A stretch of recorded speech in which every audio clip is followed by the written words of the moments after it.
तो हेलो दोस्तों, नमस्कार। मैंने आपसे पूछा था कि मैथ्स की क्लास कैसे लेना है, तो आपने बताया, आपने बोला है कि क्लास को चैप्टर वाइज लगाना है। तो मैं आपके लिए अब चैप्टर वाइज सारी क्लास लेके आऊँगा, ठीक है। तो चलिए सबसे पहले हम देख लेते हैं लघुत्तम समावर्तक। एलसीएम निकालने की दो विधियाँ होती है, एक गुणनखंड विधि और एक होती है भाग विधि। तो हम ये दोनों विधि से सवाल हल करने वाले नहीं हैं। हम यहाँ देखिए कैसे सवाल हल करने वाले हैं, एकदम स्मार्ट तरीके से। तो सबसे पहला जो कॉन्सेप्ट है उसे हम समझते हैं। तो पहला कॉन्सेप्ट है कि अगर छोटी संख्या बड़ी संख्या को डिवाइड कर दे, पूर्णतः संख्या विभाजित कर दे, तो वह उसका एलसीएम होता है। तो देखिए सबसे पहला जो हमारा क्वेश्चन है, पहला क्वेश्चन देखिए, 5 और 10। 5 क्या 10 को पूर्णतः विभाजित कर रहा है? तो यहाँ देखिए 5 जो है 10 को पूर्णतः विभाजित कर रहा है, मतलब 5 हमारा कैंसिल हो जाएगा और 10 हमारा जिंदा रह जाएगा। यानी कि हमारा जो एलसीएम है वो कितना आने वाला है? 10। इसी प्रकार से देखिए अगले प्रश्न पे देखिए, 15 30 को विभाजित कर रहा है, तो कर रहा है। तो 15 30 को विभाजित कर रहा है, मतलब 15 हो जाएगा कैंसिल और 30 हमारा रह जाएगा, मतलब 30 हमारा हो जाएगा एलसीएम।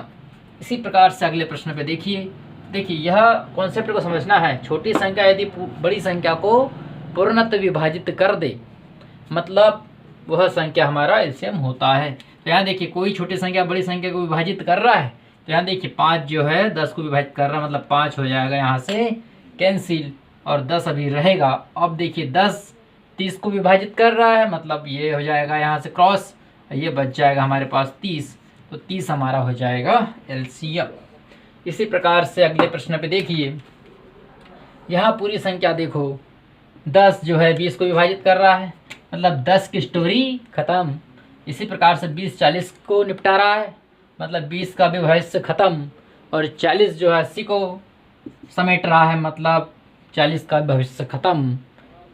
हीरो कौन है? 80। तो हमारा जो एलसीएम होगा वो क्या होगा? 80, ठीक है। इसी प्रकार से अगले प्रश्न पे चलते हैं। अगला प्रश्न है 15 45 90 और 120 का एलसीएम निकालना है। तो हमें सबसे पहले देखना है कि कोई छोटी संख्या बड़ी संख्या को विभाजित करता है क्या। तो यहाँ देखिए 15 जो है 45 को विभाजित कर रहा है, मतलब ये 15 ने इसको गिला, तो हम 15 को निपटा देते हैं। इसी प्रकार से 45 90 को चेंद रहा है, तो 90 का भविष्य हम ख़त्म कर देते हैं, बच गया हम 45 का भविष्य कर देते हैं ख़त्म, बच गया हमारा 90। 90 180 को चेंद रहा है, मतलब 90 की स्टोरी ख़त्म, बचा हमारा 180। तो आंसर हो जाएगा हमारा 180। इन चारों संख्याओं का लघुत्तम क्या हो जाएगा? 80। अगला कॉन्सेप्ट समझिए। तो अगला कॉन्सेप्ट लाइए। चलो अब आपके दिमाग में आ रहा होगा कि यदि पहली छोटी संख्या बड़ी संख्या को विभाजित ना करे, ऐसी स्थिति में क्या करें। तो इसके लिए कॉन्सेप्ट सेकंड को समझना है। अगर छोटी संख्या बड़ी संख्या को विभाजित ना करे, ऐसी स्थिति में क्या करना है। तो देखिए ध्यान से, हमें वह बड़ी से बड़ी संख्या सोचना है जो इनमें से दोनों संख्या को विभाजित करे। तो यहाँ देखिए 5 जो है वो 25 को भी विभाजित कर रहा है, 5 जो है 30 को विभाजित कर रहा है। तो हमें इनमें से कोई भी एक संख्या को 5 से विभाजित कर देना है। तो हम यहाँ क्या करते हैं, 25 को विभाजित कर देते हैं 5 से। तो 5 से 25 को विभाजित करेंगे तो आएगा 5 बार, और 5 का गुना कर देना है 30 में, तो वही हमारा आंसर हो जाएगा। 30 का गुना 5 में करेंगे 150 हमारा एलसीएम हो जाएगा। एक प्रश्न और समझिए, 30 और 40 का एलसीएम निकालना है। सेम पहले प्रश्न जैसे है कि दोनों संख्या को कौन सी बड़ी से बड़ी संख्या विभाजित कर रहा है। तो यहाँ 10 दोनों को विभाजित कर रहा है, तो हम कोई भी एक संख्या को विभाजित करेंगे। यहाँ देखिए 10 से 30 को विभाजित करेंगे 3 बार, और 3 का गुना 40 में करेंगे तो 4 3 12 120 हमारा एलसीएम हो जाएगा। इसी प्रकार से अगले प्रश्न पे चलिए। अब यहाँ 3 संख्याएं आ गई है, तो 3 संख्या में सबसे पहले हमें तो चेक करना है कि पहला कॉन्सेप्ट कहीं लग तो नहीं रहा है। तो पहला कॉन्सेप्ट यहाँ लग रहा है। देखिए 20 जो है 80 को विभाजित कर रहा है, मतलब 20 यहाँ से हो जाएगा कैंसिल, और अगली संख्या है हमारे पास 50 और 80। अब 50 और 80 को ध्यान से देखिए, यह संख्या एक दूसरे को विभाजित नहीं कर रही है। तो हमें यहाँ सोचना है कि सबसे बड़ी से बड़ी संख्या कौन सी है जो 50 को भी विभाजित कर दे और 80 को भी विभाजित कर दे। तो वह सबसे बड़ी संख्या है हमारे पास 10। 10 से हम इसे काटेंगे, कोई भी संख्या को काट सकते हैं। क्या करते हैं हम 50 को ही काट देते हैं। चलो अब लिख दी, तो अब 10 से 50 को काटेंगे 5 बार, 5 का गुना 80 में करेंगे, 8 पंचे 40, 400 हमारा एलसीएम होगा। इसी प्रकार से अगले प्रश्न में आते हैं। अगला प्रश्न है 12, 20 और 30 का एलसीएम निकालना है। तो सबसे पहले हमें पहला कॉन्सेप्ट लगाना है। यदि पहला कॉन्सेप्ट यदि लग जाता है तो हमें अगले को कॉन्सेप्ट पे फिर जाना है आगे, यदि आंसर नहीं आता है उसके बाद। तो यहाँ देखिए, इनमें से कोई छोटी संख्या बड़ी संख्या को विभाजित कर रहा है, तो सबसे पहले हम यहाँ का क्या करते हैं, ये दोनों का कॉम्बिनेशन बन रहा है कि नहीं। और यहाँ भी ये दो संख्या का भी कॉम्बिनेशन हम बना सकते हैं। तो सबसे पहले हमें चेक करना है कि छोटी संख्या बड़ी संख्या को विभाजित कर रहा है, तो नहीं कर रहा है, ऐसी स्थिति यहाँ नहीं है। पर ध्यान दीजिए, ये दो संख्या को हम साथ में लेते हैं क्योंकि यह दोनों संख्याएं जो है 10 से विभाजित हो रही है। तो इसमें से हम कोई एक संख्या को विभाजित करेंगे, तो हम कर देते हैं 20 को विभाजित। यहाँ विभाजित करेंगे तो आएगा हमारा 2 गुणित 30, 2 गुणित 30 करेंगे तो 2 गुणित 30 करने पर हमें 60 प्राप्त हो जाएगा। और इधर से ऑलरेडी 12 है। अब ये दो संख्या को देखिए, क्या छोटी संख्या बड़ी संख्या को विभाजित कर रही है। तो यहाँ देखिए, छोटी संख्या जो है बड़ी संख्या को विभाजित कर रही है, यानी कि यह संख्या हो जाएगी कैंसिल। 12 के पहाड़े में 60 आता है, मतलब 12 का भविष्य खत्म। संख्या कौन सी बच गई हमारी, 60। देखिए एलसीएम में ऐसा है, चीटिंग नहीं करना है। यदि किसी संख्या ने किसी संख्या के साथ चीटिंग करी तो वह संख्या को अपने ग्रुप से हटा देना है। देखो 12 क्या कर रहा था, 60 के साथ चोट कर रहा था, उसे काट रहा था, मतलब साथ में रह के वह संख्या उसको काट रही है। साथ वाली संख्या खतरनाक है, यानी कि वह संख्या को हटा देना है, वही फिर जो अपन अकेले राज करना है। तो आंसर क्या हो जाएगा हमारा 60। अगले प्रश्न पे चलिए, तो कोई भी कर सकता है, ये आप कर लीजिएगा। फिर अगले प्रश्न पे आते हैं हम। 5, 6, 7 का एलसीएम निकालना है। यहाँ कोई बड़ी संख्या छोटी संख्या ऐसी वाली पिक्चर नहीं है, तो क्या करें, हमें ऐसी स्थिति में तीनों संख्याओं का आपस में गुना कर दीजिए, और तीन ही संख्या का आपस में जो गुना करेंगे, जो हमारा आंसर प्राप्त हो जाएगा वही हमारा आंसर होगा। तो तीनों संख्या का गुना करो, 5 के 30, 30 का गुना 7 में करिए, 210। तो ये इस प्रकार से हम एलसीएम निकाल सकते हैं। चलिए और कुछ टाइप के प्रश्न देख लेते हैं। यदि इस प्रकार के प्रश्न आते हैं तो क्या करना है। यदि 5 गुणित 3 गुणित 4 एवं 4 गुणित 5 गुणित 7 का एलसीएम निकालना है, ऐसी स्थिति में क्या करना है, हमें सबसे कॉमन संख्याएं है, सबसे पहले वह संख्या को देखना है। तो कॉमन संख्या हमारे पास 5, तो एक बार लिखना है। और कोई कॉमन संख्या दिख रही है, और कोई कॉमन संख्या देखिए 4 भी है, तो 4 को लिख लीजिए। और जो कॉमन है उनको तो एक बार लिखना ही है, और जो कॉमन नहीं है वह संख्या को भी लिख लेना है। देखिए नाम है लघुत्तम समवर्तक, सबको लेके चलना है। तो सबको लेके चलना है, मतलब जो दोनों तरफ खा रहा है उसे नहीं लेना है। 5 इधर भी चोर रहा है उधर भी चोरी कर रहा है, मतलब 5 को एक ही बार लेना है, छटिंग करना है। और इसी प्रकार से 4 ये संख्या हो गई ख़त्म। यहाँ से बच गया क्या, 3 गुणित 7। तो ये हमारा हो जाएगा एलसीएम। इस प्रकार के प्रश्न को इस टाइप से करना है। चलिए अगला प्रश्न देखिए, अगला प्रश्न लाओ। अगले टाइप से प्रश्न है कि 5 की घात 2 गुणित 3 की घात 5 गुणित 8 की घात 5 एवं इस प्रकार की कुछ संख्याएं दी है, इनका यदि एलसीएम निकालना है तो ऐसी स्थिति में क्या करना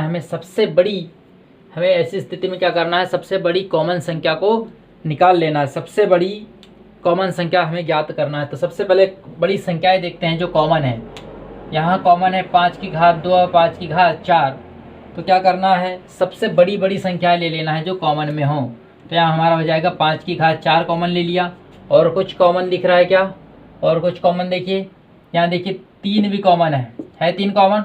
तो बड़ा कॉमन लेना। तो बड़ी संख्या क्या हो जाएगी यहाँ 3 की घात 5। देखिए जो संख्या ली है वो अलग लिखना है।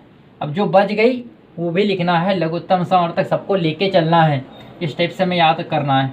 तो 8 की घात 5 और यहाँ से बच जाएगा 13 की घात 5।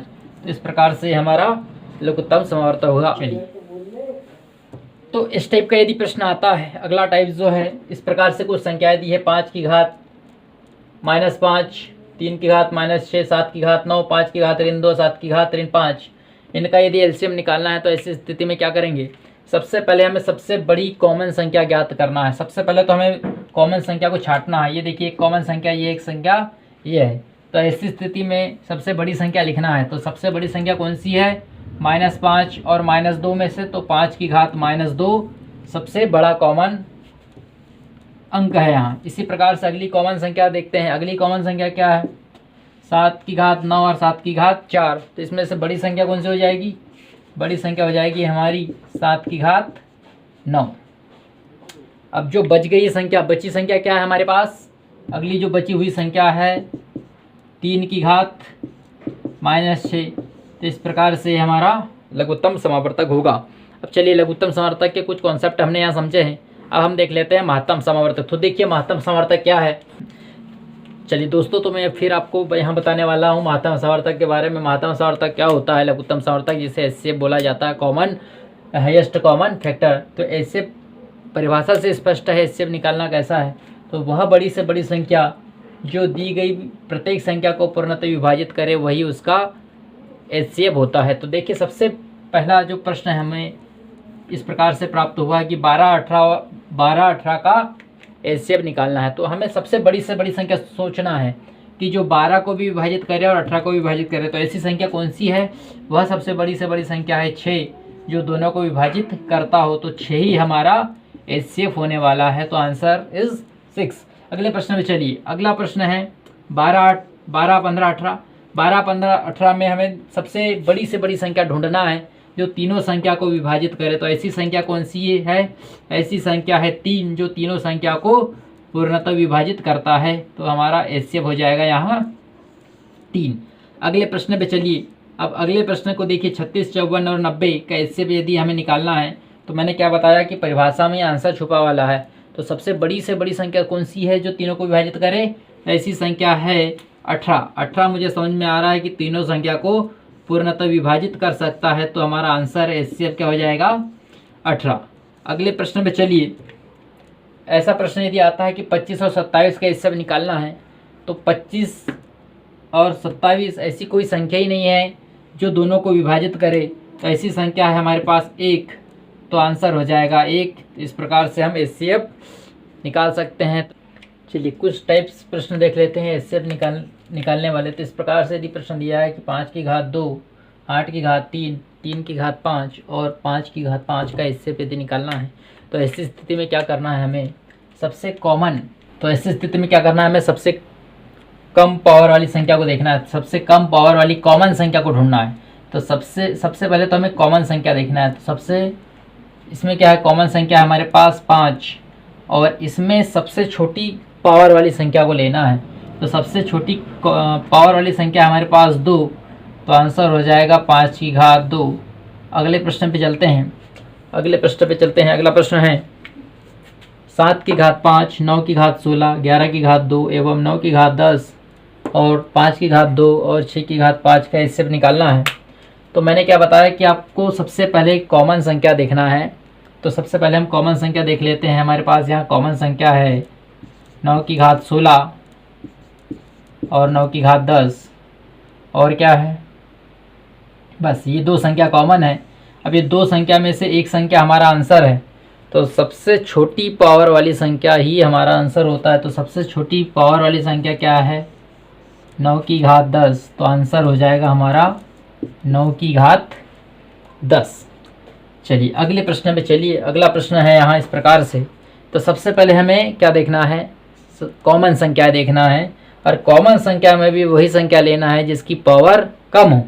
तो यहाँ कॉमन संख्या क्या क्या है? कॉमन संख्या है यहाँ 5 की घात ऋण 7 और 5 की घात ऋण 12 और ये और कुछ संख्याएं भी कॉमन है। 13 की घात -2 और 13 की घात -5।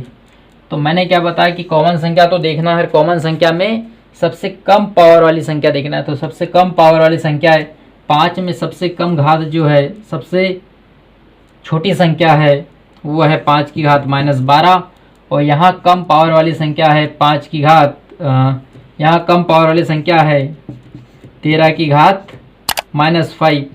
तो ये हमारा हो जाएगा HCF।